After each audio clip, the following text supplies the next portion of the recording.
Welcome to another edition of the Dean Legge Show here on Dog Post. Welcome to everyone or thank you to everyone for joining me so far tonight. Georgia just wrapping up a loss to Temple in basketball, and I thought they played okay. I didn't think it was the end of the world. I thought they played okay, and I think that, you know, it was one of those games where, when you got 20 turnovers, you're going to lose. And that's what happened tonight for Georgia. I mean, you have 20 turnovers. Temple scores 22 points off of that. You can go read on Dog Post about that. Certainly, you never want to lose. I did think that there are a couple things to change. There are a couple of things, not a couple of things to change. There are a couple of things to overcome. First of all, at point guard, you got some ball handling issues there. There was a lot of hesitancy, or whatever you want to call it, tonight on the road. Some of that's expected, but you're going to get a lot of that from here on out. We know Turtle Jackson has been a point guard in this league for a while and can probably handle the problems or the pressure, whatever you want to call it, that you get. But, some of the younger guys that were handling the ball, just generally speaking, there were too many turnovers. But there were too many turnovers. And Georgia came back and had a chance to tie the game with a couple seconds left in the contest, but did not do so and dropped their first game. They should have lost to Temple, and they did. They played better in the first 10 minutes than Temple did. I know that. But, hey, you worry that the only worry I have with stuff like this. I mean, I played basketball in college. I'm a big college basketball guy. I played, what you want to do is gather as many wins that matter before the conference season. This was one of them. Next week, is it next week? Yeah, it's next week. They will have the opportunity to play, I think it's Illinois State as well as Clemson. You're going to need to beat Clemson. I mean, it's not mandatory, but you don't want to kind of go through the beginning of the pre-SEC season and not get a win against a non-conference foe. So you got Georgia Tech, you've got Clemson kind of out there, but both Georgia and Clemson have to win in order to play one another. But that is out there. And, there's some other games too, but I mean, I think it's fine so far. I don't think it's unbelievable. You would have rather won than lost. That's how sports go. Georgia playing Massachusetts this weekend in Athens. The college football playoff came out tonight again. And, this is not going to be a super competitive game. Georgia's the number 5 team in the country according to the college football playoff. Nothing changed there. ESPN projects that if Georgia loses to Alabama, that the Dogs will play in the Sugar Bowl, which would be, The only interesting thing is, you're turning your back if you're the Sugar Bowl on LSU, and do you really want to do that? And it looks like, ESPN suggesting that, and ESPN broadcasts the games and are partners with them. So maybe ESPN knows what they're talking about, maybe they don't. But we've got a long way to go before then. Obviously, the Tech game, the Alabama game, there's a lot going on. And, look, tonight's broadcast is brought to you by Bank South. They have been wonderful to us. I appreciate everyone who's checking Bank South out. They are a bank in Georgia. I mean, they are a local bank that can treat you right. A local bank with national bank, capabilities. Whether you're buying your first home, building your dream home, or moving up finally to have that man cave to watch the Dogs on Saturdays, or if you want to watch Tom Crean and Company on Tuesdays, Thursdays, Fridays, Sundays, all wild times that basketball plays, you need a lender who can get you across the goal line and take it to the hoop and to the closing table. Bank South Mortgage makes your part of getting a home loan easy with their Ready Loan mobile app. All you have to do is download the Ready Loan app from the App Store or Google Play Store today to get started on your loan application and let the experienced team at Bank South Mortgage help guide you home. Bank South Mortgage is an equal housing lender. NMLS number 69097 1. John Emery commits to LSU tonight. Georgia is closing in on their final however many spots. I'm going to clean this. I'm trying to clean that dirty camera lens I got. Georgia's zeroing in on their final 7 or 6 guys that are going to be in this class. To some degree, the question is, who will they wind up with? We know it won't be John at this stage, or at least that's pretty unlikely. So, and that's not surprising. I mean, when I spoke with his mother the day that he decommitted from Georgia, she said that it wasn't over. But, I don't know if that was wishful thinking on her part. For John, I think it just, you'd have to ask him, I guess, or you'd have to read the reporting from people. But I think being close to home has got to matter. Going away from LSU when LSU is starting to look like it's got a pulse again, maybe that wasn't the right move for him. You got to remember, when John committed to Georgia in the summer, there was not a lot of faith in that staff at LSU. I mean, they were looking at, this was the not conventional thinking, but this was the thinking that was out there, which was that they'd lose to Miami, that they might lose to someone else like Auburn, they'd lose to Georgia, and they'd lose to Alabama. Well, they didn't lose to Auburn. They beat them, but they did beat Georgia, so you swap those two out, and they beat Miami. They got on a little bit of a roll, and the win over Georgia was such a big deal. What people didn't see coming was the Florida loss for LSU. And now LSU's got to keep it rolling.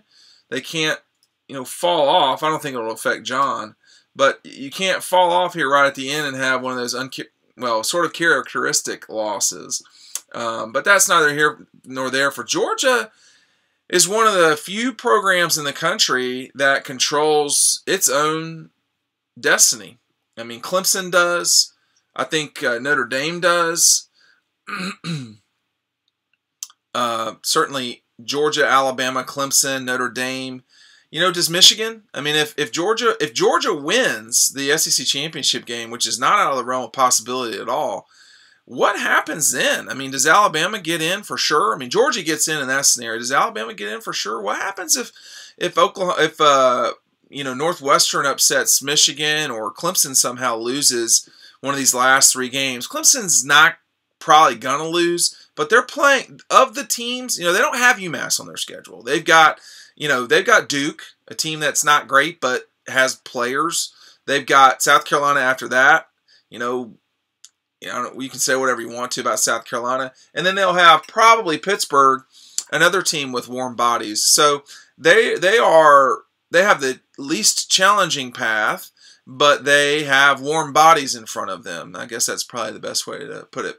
My camera is making it look like I'm doing a Barbara Walters special, but I guess I'll clean the front of the lens here soon. I'm not going to do it mid-broadcast. I've tried it multiple times already here, but yeah, look, I think this is basketball is playing Friday night. You've got Georgia high school football playoffs. Not a ton of Georgia commits who are in the playoffs anymore. A few of them. Trevon Walker's team was beat last week. You had Broderick Jones' team was beat last week. And you've got, Blaylock's team is still well alive. Walton, Marietta lost last week. So there's a lot of the prospects for the future are out early. And that's not common in Georgia high school football. Usually you have a few guys to go check out, look at, whatever. This year, maybe a little thinner. So, I don't know. I'm assuming Thomasville is still in. So maybe you could check out the quarterback there. But basketball will be playing a home game Friday night. If they had 9,000 people at the basketball game this past Friday night before Auburn. That was one of the biggest home openers. They had the women and the men, but that was one of the biggest home openers for the University of Georgia's basketball programs that I can remember. I mean, typically those are 4,000 to 5,000 seat attendance games, 4,000 to 5,000 attendance games. Not great, but a win over Temple, I guess, would have helped. But this 10-game stretch before you get the conference play, or 12, whatever it is, games. It's about building momentum. They beat Savannah State. They play at Temple, a game they should have lost, and they lost. Sam Houston State Friday night. Now, they'll go to the Grand Cayman Islands. This is actually a very important run. Illinois State, probably Clemson, and then after that you get no telling who. Boise, Creighton, Georgia State, St. Bonaventure. If you get the Bonnies, Boise State, or Creighton, that's a quality foe for your third game. You've got Kennesaw the week of the SEC Championship game. The Monday of the SEC Championship game, you got Texas Southern. Then you got finals. Arizona State at home, that's a must-win. Oakland at home, that's a must-win. At Georgia Tech, that's probably a must-win. And then you've got Massachusetts the night before New Year's Eve. So the afternoon before New Year's Eve. So that's 1, 2, 3, 4, 5, 6, 7, 8, 9, 10, 11, 12. So you got 12 games. You probably need to get to 9 wins, and then you can try to, make it work from there. If you're basketball, 10 wins would be ideal. 10 wins is not out of the question at all. I mean, maybe you lose one at Grand Cayman. After that, I'm not sure you should lose a bunch of games. And you have to think about it. Now, the league is a lot better, okay? The league is a lot better. I mean, Kentucky obviously is a top 8 team, possibly a top 5 team, who knows. But Auburn, Tennessee are both legit foes. You open on the road in Knoxville on the 5th, that Saturday of the National Championship week. Kentucky is at home. You got to play at Tennessee, at Auburn, Kentucky. Those are 3 of your first 4 games in basketball. And then after that, it's Florida, LSU. You play on the road. That's a challenging start to the season. So you need to rack up as many wins as you can if you're Tom Crean and company. You would hope it wouldn't be fewer than 9. If you can get to 9 wins in this early stretch of the season, but Grand Cayman is going to have a lot to do with if this is a successful start to the year or not. I remember a few years ago when Mark Fox and company played in Charleston, and they lost to Davidson by 30 or whatever it was, and then they lost their second game. I mean, they went 1 of 2 or 0 of 3 in Charleston. You just can't. That can't happen. You should not be being beat by Davidson. So we'll see. If you lose to Illinois State, that's a bad loss. It's not a catastrophic loss. They are not that bad. They are not the end of the world. But let me look up real quick. I am familiar with them for sure, but I don't want to speak completely ignorantly of them. They're a mid-major team. It's a game Georgia should win. You should not lose that game. They've already lost to Belmont this season, so that's it's a game you should win. Illinois State is in that group with Missouri State. It's the old, if I'm not mistaken, that's the Missouri Valley. Yeah. So that's a good basketball conference, but you don't want to get in a situation so that could become a good win, even if Illinois State winds up third in the in that conference. So a lot of basketball tonight. A few more minutes here. Offensive line for Georgia is kind of figuring it out. Kirby said tonight that they used to have depth. So this is a Georgia team that's not going to struggle with Massachusetts. I was going to say Missouri. That's not going to struggle with Massachusetts. The one thing I think, more than anything else, that you can tell from the national crowd is that they are not assuming that Alabama will win against Georgia. They think they will win. I think most of us think Alabama will win. But it's always a discussion. What happens if Alabama loses to Georgia? You don't hear that with Clemson. You sort of hear that with Michigan. You don't hear that with Clemson and Notre Dame because, of course, you've got Notre Dame is playing Syracuse this week. So that's not, that's a losable game. And obviously Notre Dame could lose to USC. It's unlikely. It could happen. USC has better than warm bodies. I can't see Clemson losing, but they've proven that they can. They have proven over time that they can lose any game that they play. But this, it's the only concern I have with Clemson really is, they have played teams that are not that great, that they are supposed to beat. Their best win is over Syracuse this year.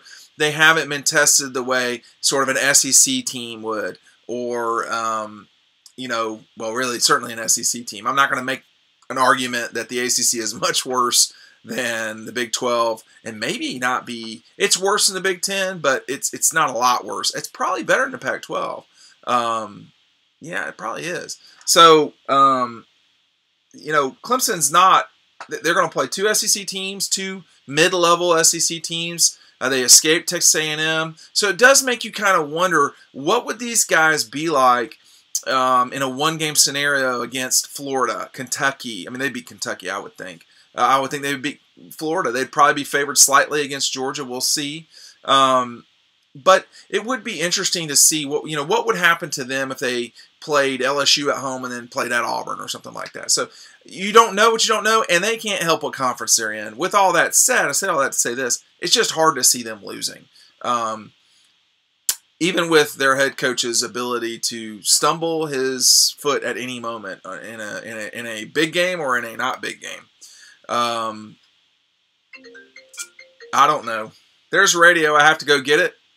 You're listening to the sausage get made. All right, Dean Legge, check me next week, and we'll be in touch. Thanks for everyone joining me. Go to dawgpost.com right now, DAWGPOST.com. Thanks for joining me again.